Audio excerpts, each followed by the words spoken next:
Okay, so let us start with the first topic for today. That is, we are going to discuss what is brand identity. We say brand identity is a bundle of mental and functional associations with the brand. Now, what do we mean by mental and functional associations with the brand? When I say mental association, it means some sort of sentimental association that I have with the brand.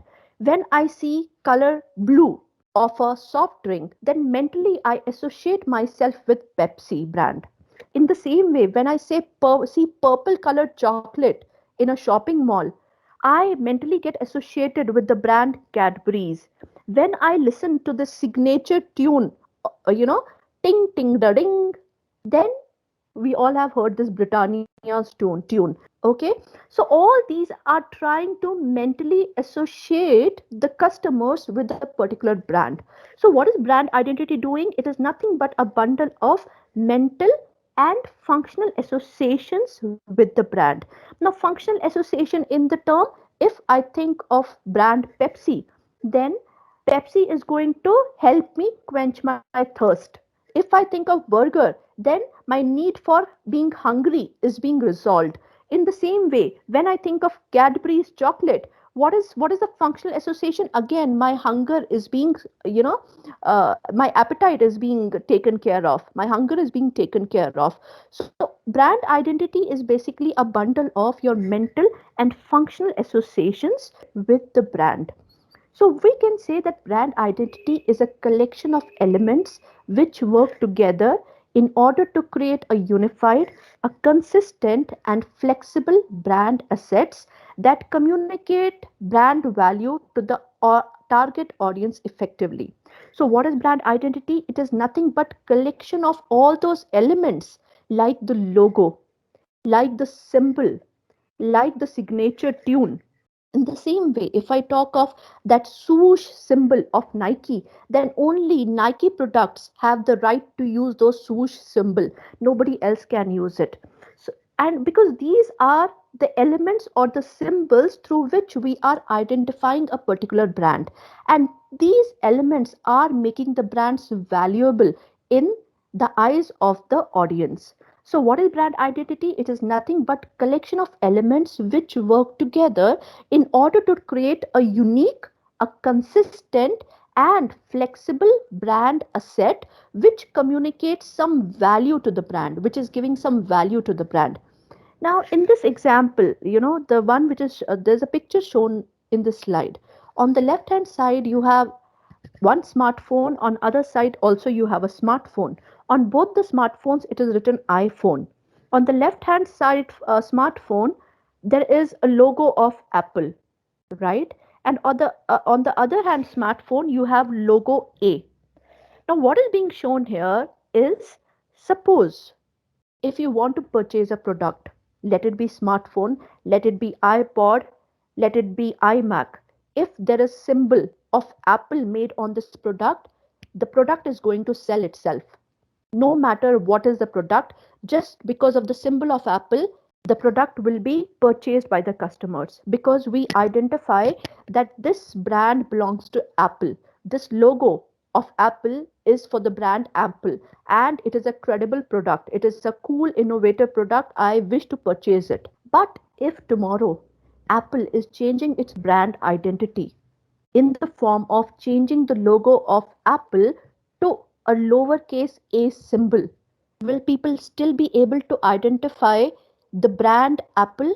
No, they will not be mentally be able to associate themselves with this new logo of Apple, which is in the form of a symbol A, because people do not know that this identity belongs to which brand. And what will happen? Company will be losing billions of dollars because the brand will be losing its value because of the change in identity by changing one of the elements related to the brand. Now, this is the power of brand identity. All right. In the same way, the swoosh symbol of Nike cannot be used by any other product. And that is what is making Nike unique. That is what is making Nike identifiable. Just do it slogan of Nike is making it identifiable in the eyes of the customers. So, what is brand identity? It is a collection of elements and it is also a bundle of mental and functional associations that we have with the brand. How mentally we have been associated with a particular brand, how we are sentimentally associated, how it has captured a place in our mind. So that is what is brand identity. Let us move further. Now, what is being shown here is, okay, you have an advertisement which is given on the right side of the picture, whereby there is this girl, a pretty girl with long hair, and you have Pantene shampoo shown in the picture. Now, this is one of the examples of building brand identity in the real world. If you are a brand manager, how do you create brand identity? It is being said that brand identity is the true reflection that an organization portrays to its customers. That is, it is how an organization wants to identify itself. It represents, the brand identity will be representing how an organization wants to be perceived in the market. Please try to understand. Now, when we look at this picture, as I said, this is an advertisement of brand Pantene. Now, Pantene shampoo belongs to Procter and Gamble, which is the corporate brand for Pantene. And what are they trying to do here? They are trying to portray their self into hair and care business with its brand Pantene. Okay. Further, we say brand identity is a reflection of the promise from the company to its customers, assuring them of true value. Now, taking the same example of Pantene, what is Pantene trying to reflect? What promise is it trying to give to people through this image which is being shown, through this advertisement which is being shown to you? It is promising long and thick hair. That is why the girl in this picture is shown to have very long and very thick hair. Okay, so this is a kind of reflection that is given through this advertisement about the company to the customers. So what is Procter and Gamble trying to portray about itself through the brand Pantene? That it is into hair and care business. Then what promise is it trying to deliver through this advertisement? That they are promising you of a thick and long hair. So buying a Pantene shampoo is going to give you benefits. By using it, you will have thick and long hair. So you can pay for purchasing this product. It is going to be of true value to you. So this is what is brand identity. Moving further. Now let us further just have a look at what are the other examples of building brand identity in the real world. Now, what do you see in this picture? Who are these characters or the celebrities in this picture? Ma'am, Sachin Tendulkar, ma'am. Perfect. Anybody else? One is Sachin Tendulkar, then Michael Schumacher. Michael Schumacher. Okay. Then he's Tiger Woods, one of the athletes. Okay. He's one of the popular athletes. His name is Tiger Woods. See, now try to understand when you are trying to build brand identity for your brand, it is very difficult and it requires lot of time, lot of effort, as well as lot of investment into the promotions that are going to build a brand for you. Now, Sachin Tendulkar, having him in an advertisement is not that easy, right? You will have to pay him lots of money in order to promote the brand for you. Now, in this picture, what we are trying to show is that these different celebrities are being used in order to create brand identity for the brand. Now, when we look at Sachin Tendulkar, okay, and the picture that we are seeing here, what comes to our mind? That Sachin Tendulkar is associated with the brand MRF. Okay, as you can see, it is written on his bat. Okay, in the same way, when we look at the center picture of Tiger Woods, who was a popular athlete, what comes to our mind? Gillette shave. Then, when you look at Michael Schumacher, is shown with Ferrari. He was one of the famous racing car drivers. So, Michael Schumacher is associated with Ferrari. So, whenever we see these pictures, a particular brand comes to our mind. Okay, so what do these companies do in order to attract the minds of the customers or in order to entice the customers? Brands associate themselves with famous personality. Okay, so these celebrities, what do? They help in making an instant impact on the perception of the people for the brand by creating a unique brand identity for the product.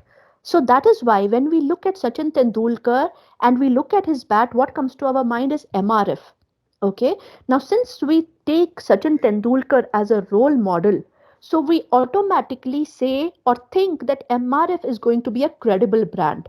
Similarly, when we look at Tiger Woods, we see him as a role model for athletes. So, automatically, what comes to our mind that every athlete should be using Gillette products. In the same way, when we see Michael Schumacher using Ferrari, what comes to our mind? That every racer should be using Ferrari. So brand identity is the face of the brand. In the same way as these celebrities are helping create identity for a brand, so they are also face of the brand. And this brand identity, which is being created with the help of these celebrities, helps us in distinguishing characteristics of one company or of one brand from that of other. Now you have lot of tire companies available, right? But then what immediately comes to our mind whenever we think of purchasing a tire? MRF. All right. So these brand identities are helping us build trust and credibility between different companies and the consumers. Let us move further. What is the necessity of a brand identity? Why is having an identity for a brand important? If I talk about you and myself, all of us have an identity card, right? If you do not have an identity card, if you do not show your identity card at the gate of one university, maybe they will not permit you to get inside the university. So what is this identity card doing? It is giving you an identity. Now that is why having an identity for each and every person through some means, through some elements like identity card is an element for you and me, which is helping people identify to which product or to which brand do we belong. In the same way, for the products like what is shown on your screen, identity is very important. Now if you look at the slide, the first picture shows two water bottles. On the left hand side you have an ordinary water bottle with no label, no sticker, no symbol. On the right hand side you have a water bottle with the symbol, with the logo, okay, with a sticker of Bisleri. Then again, you have a coffee mug which is available without having any symbol, any logo. On the other side, you have another coffee mug which has the symbol of Starbucks attached to it. Now, ask yourself, if you get the option of having a water bottle right in front of you, you have two water bottles. Which one will you purchase? Will you purchase Bisleri or will you purchase a bottle which has no sticker, no logo? Bisleri, ma'am. Bisleri. In the same way, would you like to have a coffee with no label or would you like to have a coffee with Starbucks label? Starbucks, ma'am. Absolutely. So when we talk of Bisleri, when we talk of Starbucks, they all have captured a place in our mind. Their identity or the elements which make their identity, like the name Bisleri, the symbol of Starbucks, all have created an image for the customers which say that these all are trusted and reputed brands. And there lies the strength of these brands. So rather than getting sick by having an ordinary water bottle, by not knowing how is the quality of the water which is inside a bottle which has no label, or having a coffee with no label, would we like to get sick? Would we like to buy such kind of products? Definitely not. We want to buy those products which we think are trustworthy to purchase, even if we have to pay higher price for them. Maybe a Bisleri water bottle may be available for 20, however an ordinary water bottle with no label may be available for 10 rupees, but still what would you give? You would give 20 rupees rather than giving 10 rupees for a water, right? Because you know the quality of the Bisleri is going to be good. So this is why having a brand identity is very important. Okay, I hope that is clear. Now let us have a look at what are the different elements of brand identity.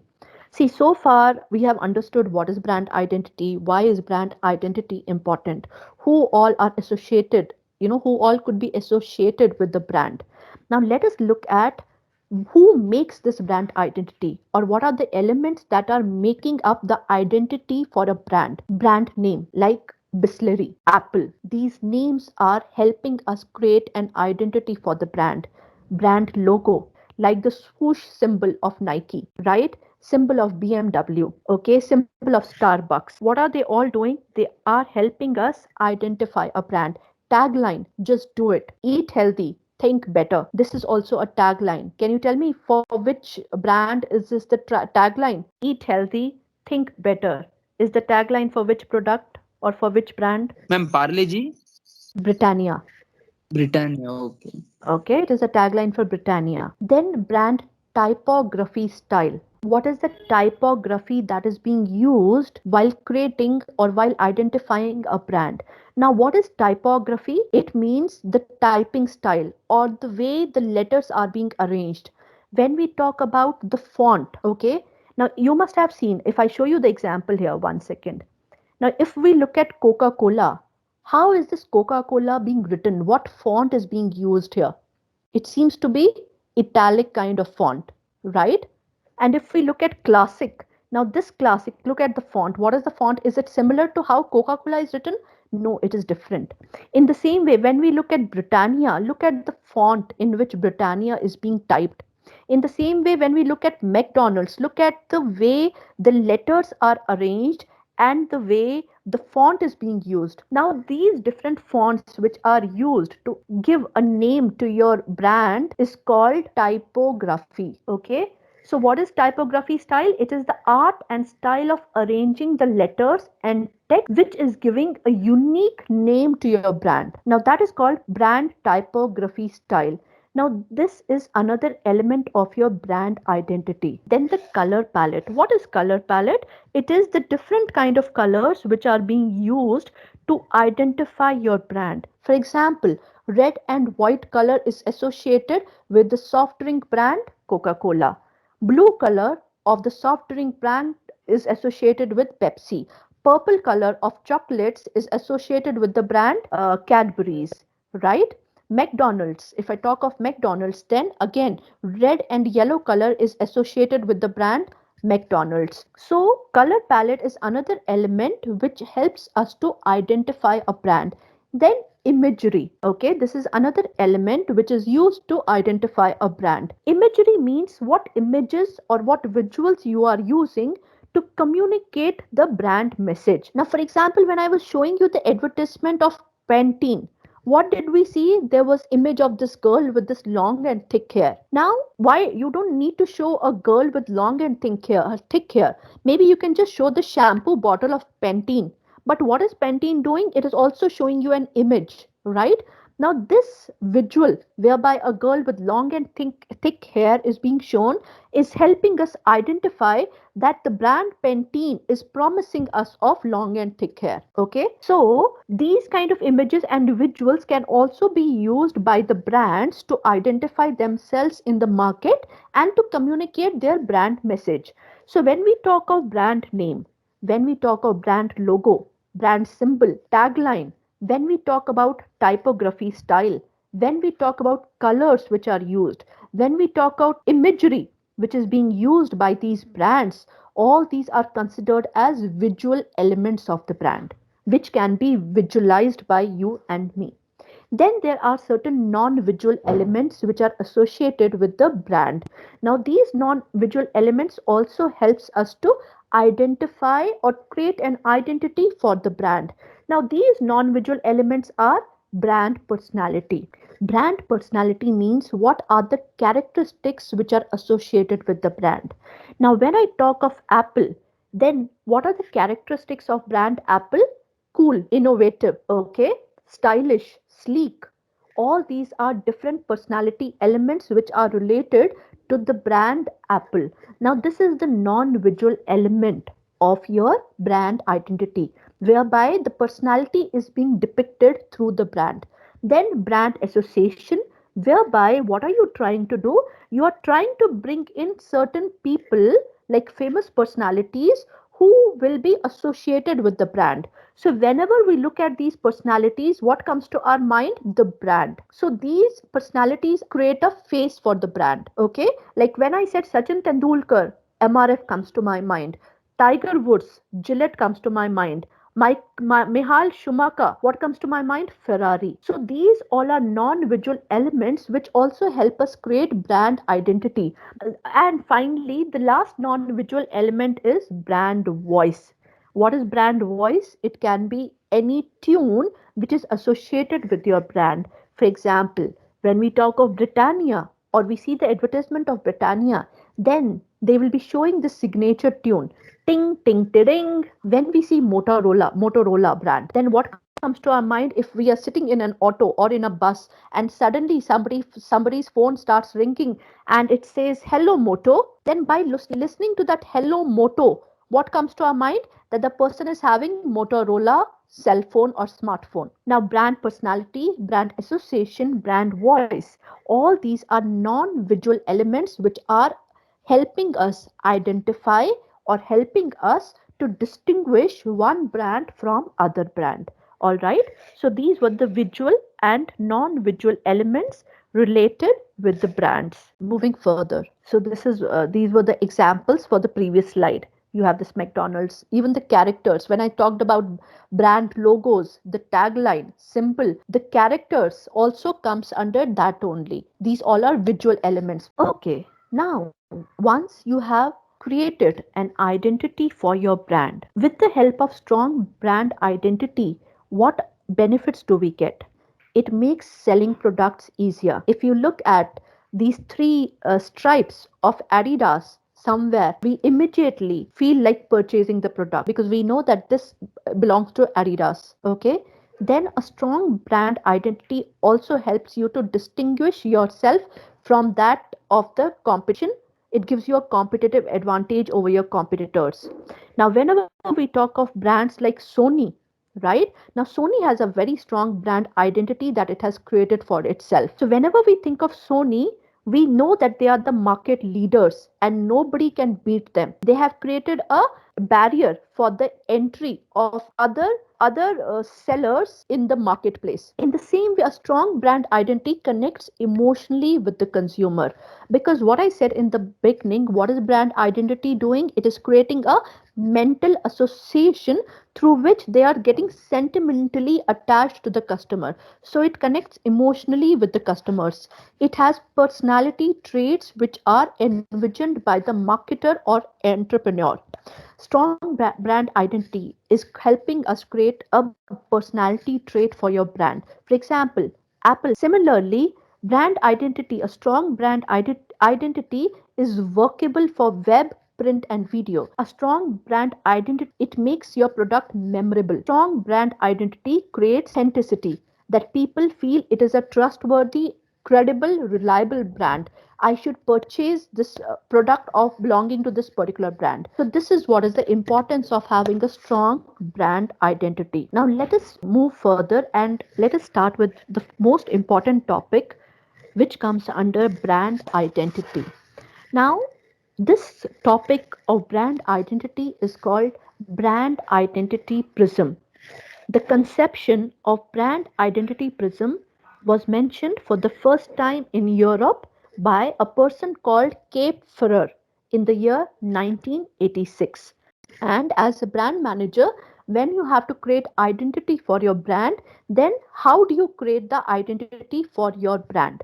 So, what is this brand identity prism? It is one of the well known marketing model. It is also referred to as Cape Ferrer's brand identity prism. Way back in the year 1986, Cape Ferrer gave this concept. What he said, if you see this picture which is shown to you in the slide, what do we see? We see a hexagonal prism that has six key elements that make up brand identity. Now, these six key elements could be also called as six key aspects or six key dimensions which are helping create brand identity. And these six key dimensions are called as number one, physique, number two, personality, number three, relationship, number four, culture, number five, reflection, and number six, self image. According to Cape Ferrer, any strong brand, in order to identify itself and in order to have an entity for itself in the market, should be weaved together, weaved as in, combined together with the help of these six elements which are shown on your screen. See, these six elements: physique, personality, relation, culture, reflection, self image, are further divided into two dimensions. The first dimension is called constructed source, constructed receiver, And the second dimension is called externalization and internalization. So what we have, constructed source versus constructed receiver, and externalization versus internalization. What is the meaning of constructed source? Constructed source refers to sender, that is the business. It refers to the way the brand presents itself. Okay, physique and the personality fall under the group of your constructed source. Then under constructed receiver refers to the customer or the buyer who is going to purchase the product. Now, under constructed receiver, you have two elements, reflection and self image. Self image refers to the buyer who is purchasing the brand, reflection also refers to the customer who is going to purchase your brand. So, physique, personality, self image, reflection, are falling under constructed source and your constructed receiver, which are on the y axis or the vertical axis. Then we have externalization versus internalization. So what is externalization referring to? As the name says, it is referring to the external expression that the brand will create for itself. Okay, under this group you have elements like relation, that is relationship of the brand with the customer, again reflection and physique. And then you have another dimension, that is internalization. Now internalization refers to what is incorporated into the brand. Okay, that is basically the DNA of the brand. How is DNA of the brand? What is the personality of the brand? What culture or what values are for the brand? And what is the self image of the brand? So your internalization and externalization are located on the x-axis. Okay, and under internalization you have three elements: personality, culture and self image. Under externalization you have again three elements: physique, relation and reflection. Okay, all right, so moving further, so as I showed you in the diagram, these six aspects, physique, personality, relationship, culture, self image and reflection, are divided over two dimensions, over x and y axis. On the y axis you have constructed source and the constructed receiver, and then you have externalization versus internalization, which was shown in the picture. So basically, what has Cape Ferrer done in this brand identity prism? He has created this brand identity prism that places these six elements in relationship to each other. So all these six elements are, related to each other by taking into consideration the different positions that these elements are taking, like physique, personality are creating the position towards the sender side. Reflection, self image are taking the position towards receiver or customer side. Similarly, reflection, relation and physique are related to each other on the position of externalization. Personality, culture and self image are related to each other on the position of internalization. And the areas which are defined between these point ranges, it ranges from internal to external, and many paths can be drawn to join each area further. All right, let us move to each and every element of the brand prism. So first element talks about physique. Physique refers to what are the physical characteristics of the brand. That is, how do you define the brand? How will it be visualized by the customers? What will be the color of the brand? What logo will be of the brand? What will be the shapes of the product for this brand? What distinctive features will be present in the physical characteristics of the brand, which is going to make the physique of the brand. Okay, all the physical characteristics like the look of the brand, the logo of the brand, the shapes of the brand, all this which is going to make your product stand distinct from other products or other brands is going to be part of the physique of your brand. Now, whenever we talk of Apple products, what is the physique of Apple products? Sleek, right? They are very thin models. If I talk of iPhone, iMac, all these are very sleek, right? And then they give an aesthetic look. They give us modern look, right? All this comprises of physique of a particular brand. All right. Now, the second important element of the brand identity will be, how will I portray the personality of my brand? If my brand takes a human form, Then what will be the personality of my brand? If I again take the example of Apple, if Apple was a human character, then what would be the personality of Apple brand? It would be wearing casual clothes. It will be wearing cool clothes. It would be wearing trendy clothes. Why? Because the personality that I want to depict for my brand is that of a cool character. Okay, so cool, innovative, imaginative, all these are personality characteristics or traits which I would like to have in the identity of my brand. So this refers to personality element of the brand. Okay. Now, when we talk similarly, if I take the example of Coca Cola, so when we talk of Coca Cola, we have, we try to depict the personality of people who are using Coca Cola or who are drinking Coca Cola as youth. Okay, that young people are taking Coca Cola, and what are they sharing? They are sharing happiness. There is this feeling of caring and sharing. So any person who has this personality whereby he loves to care for others, he loves to share his things with others, he loves to share happiness.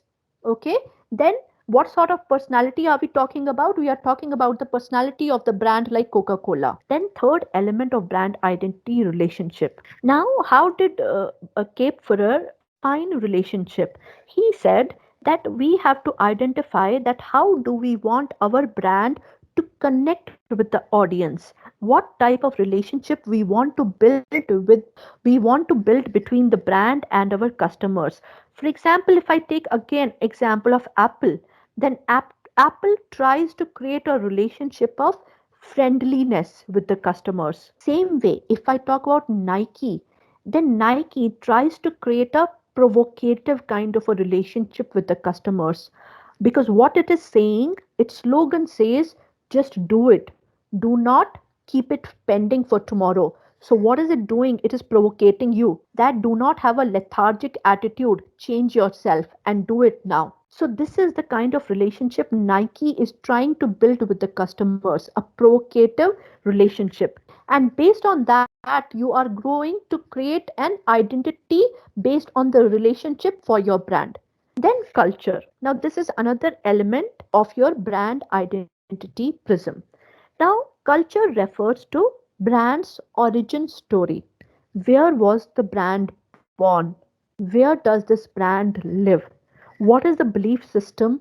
What are the values that shape my brand? Now, according to Cape Ferrer, what is culture? It is nothing but set of values which is giving a foundation to the brand. For example, if I say Ferrari brand, now Ferrari brand is associated with luxury. And what is the value system that is being followed by Ferrari brand?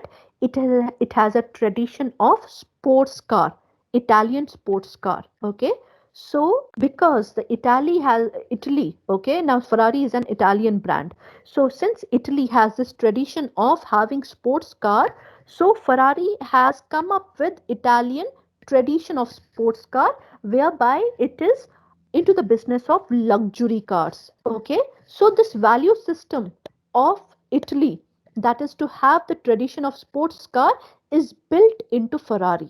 Now that is what we mean that through the culture, what are you going to do? You are going to create a brand identity for your brand. In the same way, when we talk about a brand like Toyota, now Toyota's slogan is the Toyota way, right? Now the Japanese culture, it's a Japanese term, it is called Hijunka.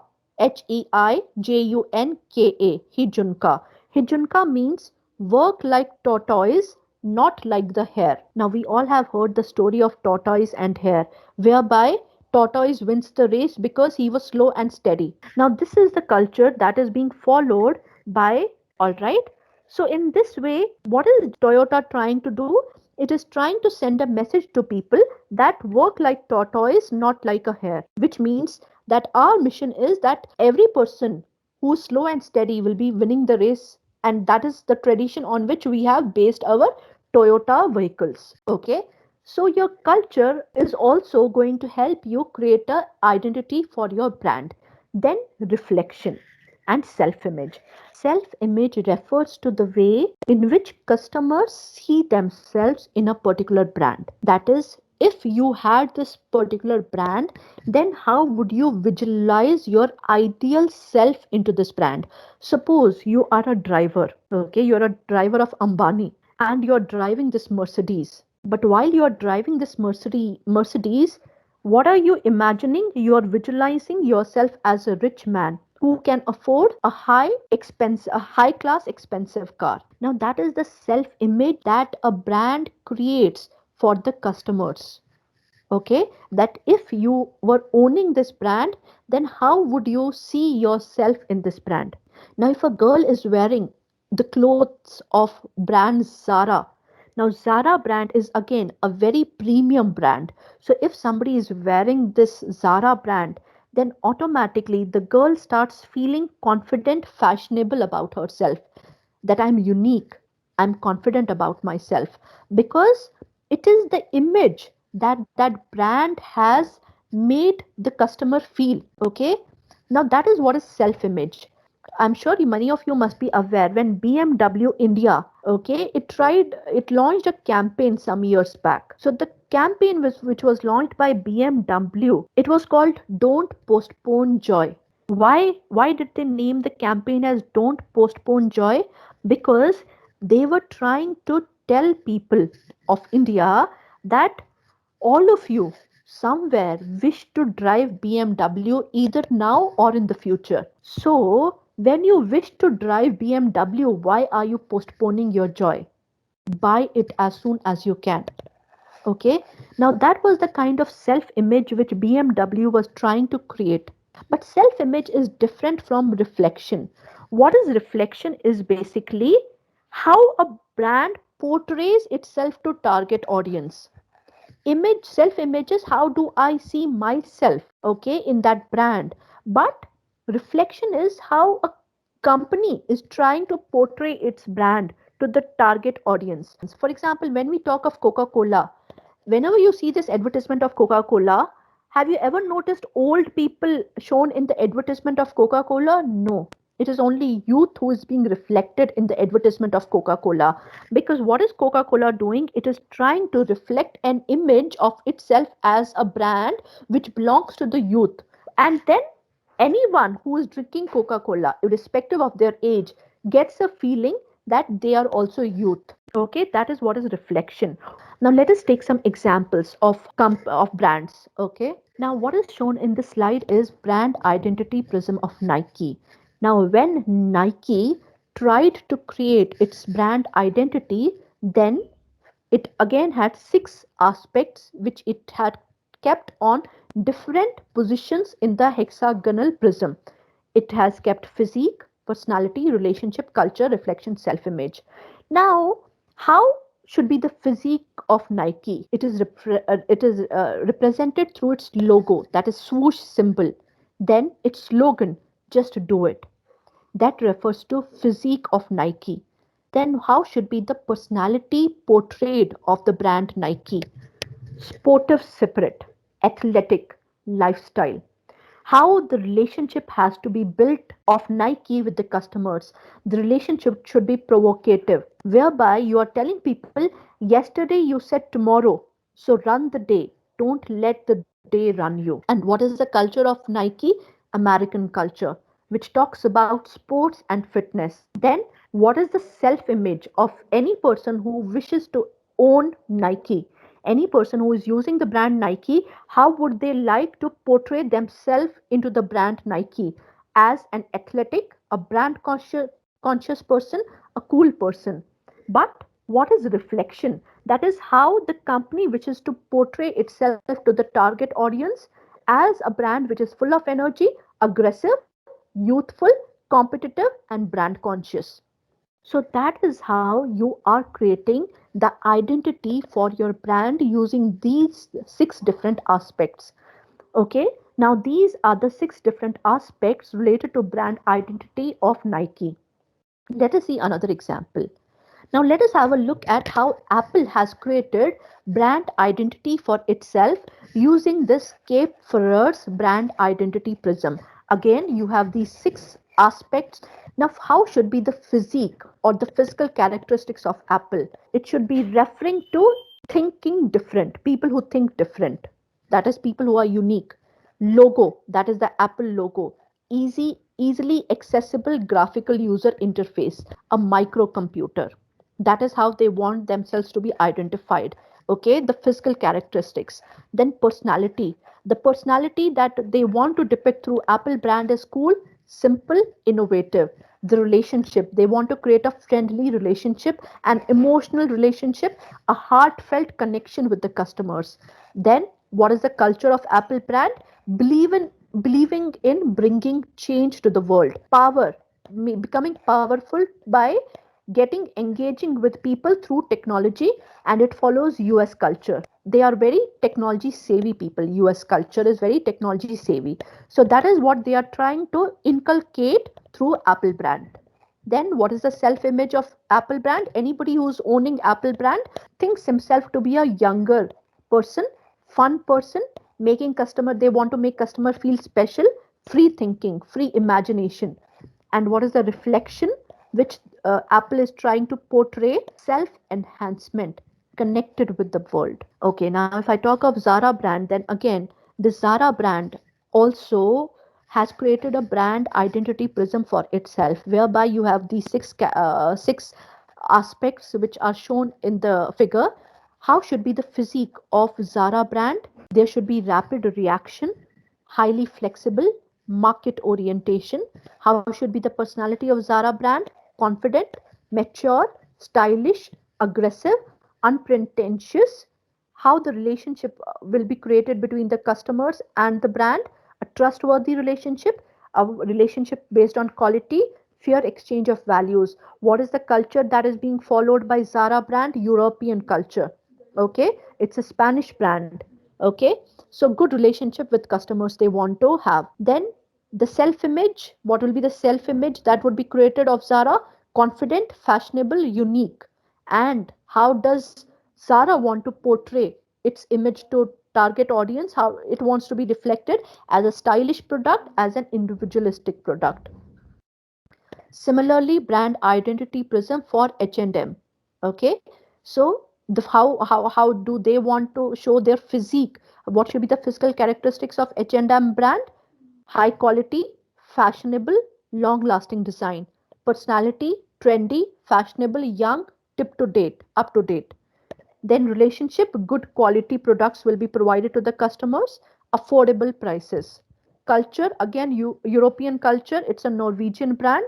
Then exclusive, it wants to be placed as exclusive brand, okay, and an exotic brand. Then self image will be stylish, exclusive, unique, and reflection will be it is suitable for everyone and it is a stylish product. With this, our topic comes to an end, which talks about what is brand identity, what are the different aspects of brand identity, and the examples of brand identity prism.